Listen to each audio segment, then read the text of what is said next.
السلام كما تخونو كبرات تخاتاتلتي ساتلاي تلفزيون أسنا نحجز تدالو زيناتاتنا بخمن مبال كاند نتبتاتهم كقدم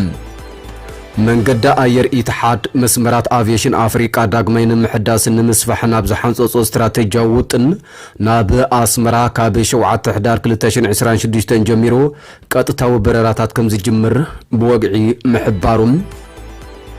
تግራይ ኩሉ ትግራዋይ ዋጋ ከፊል ላዩ ሕጅውን ኩሉ ከምብልን ዓይኑ ክሕልዋ ማዕረኩ ስነላ ይግባ 50 ዓመት ተጋዲለኤ ሕጂ ናብ ዘብሎ የብለይን ክብል ጀነራል ታደሰ ወረደ ሎሚ ዘሕልፎ መልእኽቲ ዝምልከት ስርዓት ብልጽግና ተልእኾ ግብረሽ በራውያንን አኽረርተ ኃይልታትን ንምፍጻም ይንቀሳቀሱ ነይሮም ብዝብል 138 ሰባት ኣብ ትሕቲ ቁጽጽር ከም ዘእተወ ምግላጹ ናይታ ብዘስካሕክሕ አገባብ ዝተቐትለት ኤርትራዊት ስደተኛ ከይኮነ አይተርፍን ዝበሃል ዘሎ ሽክና ርእሲ ከም ዝተረኽበ ሰብ መዚ ጸጥታ ጀርመን ምሕባሮም ዝብሉን ካልኦት ዜናታት ሒዘልኩም ቀሪበለኹም ንምክትታሎም እናዓደምኩ ቀጺለ ዝርዝራቶም ከስማዓኩም من قد اير اتحاد مسمرات افيشن افريكا داغمين محداس نمسفحنا بزحانصو استراتيجيا وطن ناب سمرا كاب شوعة حدار 2026 جميرو قطتاو برراتات كم زجمر بوقعي افليتم زوسان نايت جوزوف من قد اير ني ارترا تهاجر بسنكي دروت اهجراو برراتات تصاغم ابزلاتلو وسان واني مص بمهلاو مسترو زهب كخون يغمت አብዝ ቀረባ እዋን በመንገድ አየር ኢትዮጵያ ካብና በናስመራ ዝህቦ ዝነበረ አገልግሎት በረራ ምቁራጹ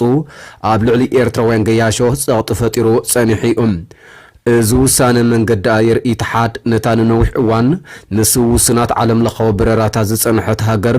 ስትራቴጂያዊ መኽፈትን ድልድልን መገሻታት ናብ ሃገራት ማእከላይ ምብራቅ ኤስያን ኬንያን ዝፈጥር زي بعصر تشوعة ميازيا زتزرقح وقعو ملكتا أكال نايت من قد أير إتحاد أبملا أهجر أفريقيا زقوبرو زلو سفحن عابي علامة زلوون مدبات مسفحفح برراتات مخانون ينصرم تي من قد أير قن دحرس مراك أسيلو ناب أنكارا غانا ليغوس نيجيريا كينشاسان لوبوماشين ديمقراطية ريبابليك كونغو كومون حراره زيمبابوي أغلغلوت يجمرالوم بمسرت اتحابريتا زي مسفحفح برراتات اتحاد مستي اب قربا اوان زتገልጸ ዕብየ ቻይና ዝተኣሳሰር ኮይኖም ጻዕቂ ብራታት ምህላው ምስ ምብራቃው መንገዲ ቻይና ኣብ ዝዓመቐ ሽርክነት ዝተመርኮሰ እዩ ዝምዕባለታት ንአቡዳቢ ኣብ መንጎ አፍሪካ በተሓደገጽ ህንድን ኤስያን ድማ በተኻለ ኣብ ቀንዲ ኣፍ ደገ ብምቕማጥ ኣብ መንጎተን ብቁልጡፍ ዛዕብያ ዘለዋ ዞባታት ዓለም ዝያዳ ስሉጥ ምንቅስቃስ ኣቑሑ ወፍርን ሰባትን ዝኽእል ምዃኑ እቲ መንገዲ ኣየር የመልክት ብተወሳኺ እዚ መደብ ምስቲ ኣብ መንጎ ኢማራት ዓረብን ኣፍሪቃን ናዕበየ ዝኸይድ ቁጠባዊ ዝምድናታት ዝሰማማዕ ኮይኖም ኣብ ጽላታት ጸዓት ትሕቲ ቅርጺ عدنان لوجستيكسن حويسو نقداوي وفرن شركنتن انا دنفع يخيد بمهلاوي قون نزي زمدد نسفح برراتات نتي اتحاد مسمن قد اير ايتوبيا زسرحو استراتيجيا وحابرا وسرحون زمن لأخوينم بملا اهجر افريكا ظلم تسسار زيادة زتنا خر مخانو من قد اير اتحاد ابتنا حادش مدوبو ملكيتو زرقو حملكتا افليتون وانا فصام سرح اتحاد انتونا الدو نيفس نابزوم عداقاتات مسفح مالت نتي ابز وانزي لعلت قرب نهيرو زلط على برراتات اب جمزتون مواقراو عدل قبل ملسن مهاب مخانو قليصم زمع بالي برراتات وشمت عرب نتا اب صلات افيشن بوزح غزي بوسن عقمي كتنقاسقس صنحت ايرترام كابنا بن منقسقاس توغعست لوجستيكس عنتن اب مقلال عابي قد كهلو كم زخلون يغمت زحادش مسمر بفلاي نتي ببزحي كابنا بن ايرترا دوباي زغبر برراتات نايشت نغادن توغعستن مسرتاو اقداس نزلو ابرس مخانو بحانت دوتا تراي ناب سفيح مربب برراتات تغزف منقد اير اتحاد كاتو زخولوميم زدما ناب كالوت هاجرات ማዕከላዊ ምብራቅ ናብ ኤስያ ብፍላይ ከኣ ቻይናን ህንድን ኤውሮጳ አሜሪካ አውስትራሊያን ካናዳን ዝያዳ ስሉጥ ምንቅስቃስ ገያሾ ንግድን ወፍርን ዝመቻች ክኸውን ብፍላይ ኣብ ዝቀረባ እዋን ኣብ ጽላት አቪዬሽን ትዞባ ዘጋጥም ቡድሆታት ኣብ ግምት ብምእታው ንጅማር ሓዱሽ መስመራት ካብ ናብን ኤርትራ ረብሑኡ ነቶም ብስራሕ ትምህርቲ ሕክምናን ዝተፈላልየ ማሕበራዊ ጉዳያትን ካልእን ዝገሹ ተራዜጋታት ረብሕኡ ዕዙዝዮም ቀዳመይቲ ብረራ ነፋሪት ኢትሓድ ብ7 ሕዳር 2026 ኣብ ማዕርፎ ነፈርቲ ኣስመራ ክትዓልብ መደብ ተታሒዙ ዘሎ ኮይኑ ነዚ ዝምልከት ግንዛጊት ብወገን ሰበስልጣን ስርዓት ግደፍ ዝተባህለ ነገር የለን ትግራይ ኩሉ ትግራዋይ ዋጋ ከፊልላ እዩ ሕጂ እውን ኩሉ ከም ብሌን ዓይኑ ክሕልዋ ማዕረክ ውስነላ ይግባእ 50 ዓመት ተጋዲልአ ኣብዚ ከይዲ ዝኣመን ኩሉ እምበር ዝተባህልክዎ ኣይኮንኩን ዝሰርሕ ነይረን ብዝኾነ ይኹን ኩነታት ካብ ትግራይ ምውፃእ ዘይሕሰብ እዩ ትግራይ ውሕዳት በይኖም ዝውስኑላ ክትከውን ኣይግባእን ህዝቢ ትግራይ ኣብ መጻኢ ዕድሉ ባዕሉ ክውስን ኣለዎም እዚ ኸ ብትኳቦ ዘይኮነ ብመሪር ቃልሱ ዘረጋገጾ መሰል ክብል ኣብ ዝሓለፈ ቀረባ መዓልታት ብበይና ውሳኔ ቀዳማይ ሚኒስትር አብይ ስልጣኑ ዝተናወሐ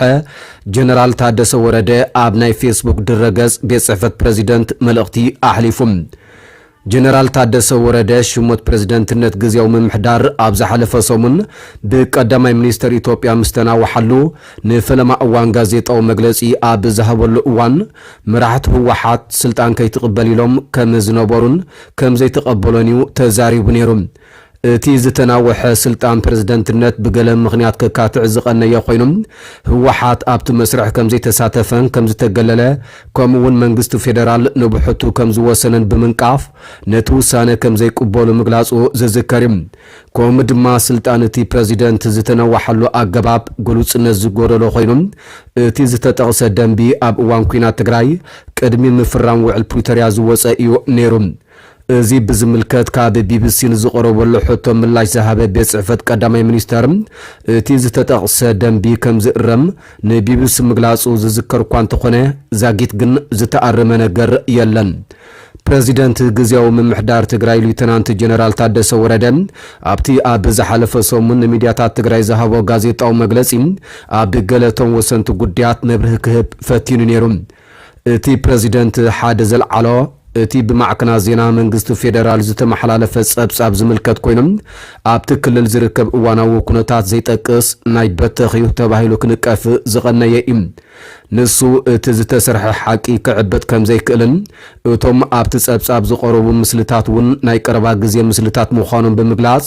ነቶም ዘለዉ ጸጋማት ክጽብጸቡ ብዘይምኽኣሎም ግን ናቶም ሚድያታት ክፍተት ምዃኑ ጠቒሶም ብዝተገብረ ክልከላ ባጀት መድሃኒት ነዳዲ ይኹን ካልኦት መሰረታዊ ነገራት ትግራይ ኢዳን እግራና ጣሚራ ኮፍ ከም ዘይበለት ዝተዛረበ እቲ ፕሬዚደንት ትግራይ ካብ ስራሕ ኣይበኾረትን ክብል እዩ ተሰሚዑም እዚ ኣገላልጻ ምስቲ ቅድም ኢሉ ቅድሚ ናብ ኣዲስ ኣበባ መምርሑ ባዕሉን ብምክትሉ ኣቶ ኣማኒኤል ኣሰፋን ዝወሃቡ ዝነበሩ መግለጺታት ዘይሳነ ኮይኖም ብሰንኪ ጉድለት ባጀት ስሩዕ ንጥፈታት መንግስቲ እቲ ክልል ዳርጋ ጠጠው ኢሉ ከም ዘሎን ኣብያተ ትምህርትን ማእከላት ሕክምናን ይዕፀዋ ከም ዘለዋ ክግለጽ ጸኒሑ እዮም ካልእ ተሪፉ መሃያ ሰራሕተኛታት መንግስቲ ክኸፍል ከም ዘይከኣለን ብሕጽረት ገንዘብ ስእነት ነዳድን መድሃኒትን ነበርቲ ኣብ ኣዝዩ ዝኸፍአ ኩነታት ከም ዝርከቡ ጸብጻባት የመልክቱም ኣብቲ ቀዳማይ ሚኒስትር አብይ ሓዊሱ ንካቢነ ፌደራል ኣቕሪብዎ ዝተባህለ ዓመታዊ ሪፖርት መሰረት ገይሩ ዝቐረበ ጸብጻባት ሚድያ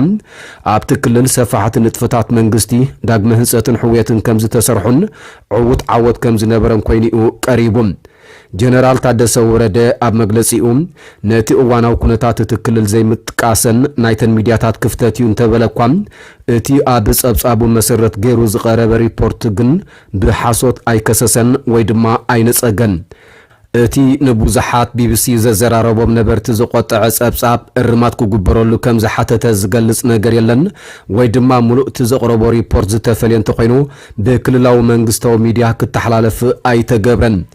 ጀነራል ታደሰ ወረደ እዚ ብዝምልከት እዚ ይሕለፍ እዚ ይትረፍ ዝብል ናይተን ሚድያታት ስራሕ ጥራይ ክብል እዩ ሰጊርዎም ከም ሓደ መንግስታዊ ኣካል ተሃገር እቲ ዝተፈጥረ ዝበሎ ጌጋ እርማት ክግበረሉ ብዛዕባ ምሕታቱን ዘይምሕታቱን ዝተገልጸ ነገር እውን የለን ካልእ ዘዘራርብ ዘሎ ኣብ ምንዋሕ ስልጣንቲ ፕሬዚደንት ዝምልከት ኮይኑ ቅድሚ 2 ወርሒ ኣቢሉ ንመራሕቲ ህወሓት ምድላዋት ክግበር ክሓትት ከም ዝጸንሐን ናብ ኣዲስ ኣበባ ዝገሸ ግና ንስልጣን ከይኮነ ኣብ ኣፋን ዕርበታን ጸብጻብ ንምቕራብ ተጸዊዑ ከም ዝኾነ እዩ ተዛሪቦም ቀዳማይ ሚኒስትር አብይ ሽዑ ንሽዑ እቲ ጸብጻብ ኣብ ዝቐረበሉ መዓልታት ስልጣን እቲ ፕሬዚደንት ከም ዝናወሐ ኸኣ ኣፍሊጦም ብመሰረት ውዕል ፕሪቶሪያ ህወሓትን ፌደራል መንግስትን ሓበራዊ ግዜያዊ ምምሕዳር ከቆሙ ዝጠልብ ኮይኖም ስልጣን እቲ ዝተሸመ ፕሬዚደንት ንምንዋሕ ናይ ክልቲኦም ኣካላት ተሳትፎ ከም ዘድሊ ዝገልጽ ነገር የለን እቲ ፕሬዚደንት ብህወሓት ዝቐረበ ሰብ ይኹን ካልእ ኣማራፂ ሓሳብ ዘየለ ምዃኑን ንስኻ ስልጣን ከይትቕበል ዝብል ሓውሲ ትእዛዝ ምንባሩን እዩ ተዛሪቦም ፕሬዚደንት ጀነራል ታደሰ ወረደ ስልጣን ኣይቅበልን ምባል መሰልዩ ንስኻ እውን ከይትቕበሎ ዝብል ግን ኣገባብ ከም ዘይኮነን ከም ዘይቅበሎን ምዝ ብዝተኣሳሰር ንዝመጽእ ድፍኢት ኣብ ትግራይ ኮይኑ ከም ዝቋለሰን እዩ ክሕብር ተሰሚዖም ህወሓት ብወገኑ ኣብ መግለጺኡ ዕድመ ስልጣን ግዜያዊ ምምሕዳር ትግራይ ምንውሑ ክልታዊ ፖለቲካዊ ዝርርብ ዘይተገብረሉን ካብ ኣፍልጦን ተሳትፎን ህዝቢ ወያነ ሓርነት ትግራይ ወጻኢ ዝተመሓላለፈን ቤናዊ ውሳነ መንግስቲ ኢትዮጵያ ምዃኑ ንመላእ ህዝብና ኣደራደርቲ ስምምዕ ፕሪቶሪያን ማሕበረሰብ ዓለምን ከነፍልጥ ንፎቱ ክብል ዝተሓሳሰበ ኮይኖም ነዚ ስዒቡ ከዓ ማእከላይ ኮሚቴ ህወሓት ኣብ ከተማ ኣክሱም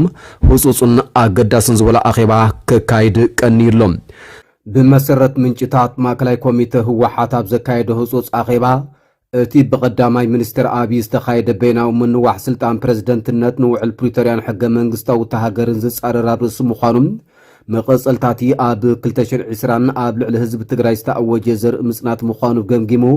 ሕጋዊ ዝበሎ መሰር ርእሰ ውሳነ ህዝቢ ትግራይ ንላው ግዛኣት እታ ክልልን ዘረጋግጽ ስጉምቲ ክወስድ ኣብ ምርድዳእ ምብጽሑ ይሕበር ስርዓት ብልጽግና ተልእኾ ግብረ ሽብራውያንን ኣኽረርቲ ሓይልታትን ንምፍጻም ይንቀሳቐሱ ነይሮም ብዝብል 138 ሰባት ኣብ ትሕቲ ቁፅፅር ከም ዘእተወ ተገሊጹ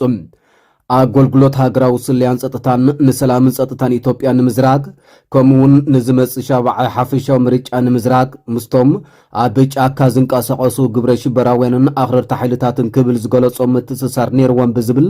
138 ሰባት ኣብ ትሕቲ ሕጋዊ ቁፅፅር ከም ዝወዓሉ ንማዕከን ዜና ብልጽግና ኢቢሲ ሓቢሮም ብመሰረት መግለጺ ቤት ጽሕፈት ኣገልግሎት ስልያ ብልጽግና ኣብ ዝተፈላለዩ ከባቢታት እቲ ሃገር ኣዕናዊ ውጥን ሒዞም ዝንቀሳቐሱ ዝነበሩ ጥርጡራት ብጥቆማን ስልያዊ ክትትልን ካብ ሚያዝያ 9 2018 ግእዝ ጀሚሩ ምስ ኣካላት ጸጥታ ፌደራልን ክልልን ብምውሃድ ኣብ ዝተኻየደ ስርሒት ኣብ ትሕቲ ቀይዲ ኣትዮም ይብል እቶም ጥርጡራት ኣብ ኣዲስ ኣበባ ሓዊሱ ኣብ ዓበይቲ ከተማታት ተሃገርን ዝተመርጹ ከባቢታትን ራዕድን ዓመፅን ኣላዓዒሎም ብዝብል ተኸሲሶም ዝበለ ክስ ብልጽግና እቲ መግለጺ ንዕጡቋት ጉጅለታት ዝኸውን ዋህዮታት ይውድውን ሓበሬታ ይቀባበሉን ከም ዝነበሩን ከምኡውን መጥቃዕትታትን ምዕፋንን ተልእኾታት ኣብ ምፍጻም ተዋፊሮም ጸኒሖም ክብል ወሲኹ ይኸስስ ንሽበራውያንን ኣኽረርቲ ጉጅለታትን ዝኸውን ገንዘብ ወተሃደራዊ ክዳን መራኸቢ ሬድዮ ቴሌፎን ሞባይላትን ሲም ካርድን ኣጽዋርን ተተኮስትን ይእኩቡን የቕርቡን ከም ዝነበሩ ዝኸሰሰ ስርዓት ብልጽግና ቀጺሎም ኣብ ዝተመርጹ ከተማታትን ቀበሌታትን ንጥፈታት ምርጫ ንምዝራግ ከምኡውን ብሄራውን ሃይማኖታውን ግጭታት ንምልዓል ከም ዝተዋፈሩ እዩ ተረጋጊጹ ዝብል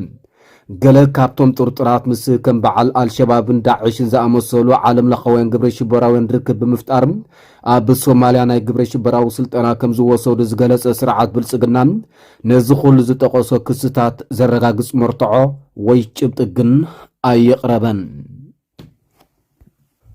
ናይታ ብዘስካሕክሕ ኣገባብ ዝተቐትለት ኤርትራዊት ስደተኛ ከይኮነ ኣይተርፍን ዝበሃል ዘሎ ሽክና ርእሲ ከም ዝተረኸበን ሰብ መዚ ጸጥታ ጀርመን ኣፍሊጦም እቲ ኣካል ኣብ ከባቢ ከተማ ኦልፔ ኣብ ዝርከብ ቨልደን ዝተባሃለ ቦታ ይጓሓፍ ክእክቡ ብዝተዋፈሩ ክልተ ሰባት ተረኺቡ ዘሎም ፖሊስ ሃገንን ኣኽበርቲ ሕጊ ዞባ ሴገንን ኣብ ዘውፅዋ ሓበራዊ መግለጺ እቲ ሽክና ናይታ ጓል 32 ዓመት ኤርትራዊት ምዃኑ ንምርግጋጽ መርመርቲ ኣብ ምጽራይ ከም ዝርከቡ እውን ኣፍሊጦም ቤት ጽሕፈት ፖሊስ ሃገን ነዚ ዝምልከት ኣሃዱ ምርመራ ኣቂመ ኣለኹ ዝበለ ኮይኖም እቲ ምጽራይ ድማ ናብ ኩሉ ኣንፈት ዝቐንዐ እዩ ይብል እቲ ቅድሚ ሒደት መዓልታት ዝወፀ መግለጺ እታ ጓል 32 ዓመት ኤርትራዊት ኣደ ዕሸል ኣብ መወዳእታ 2025 ከም ዝተቐትለት ይዝከር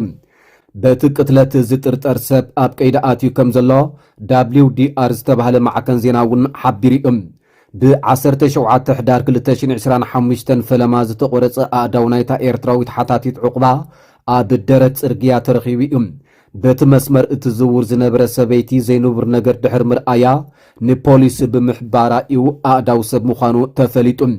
اتي أكالات آبتي ايارب عن حموشتن تبهاي لزوصواع مسمر سرقيا دحر مركابو بستقبر مرمرا آسرا صابعتي نايتا قوال سلاسان كلتن عامت زنبرت قداي مخانو ترقاقيتم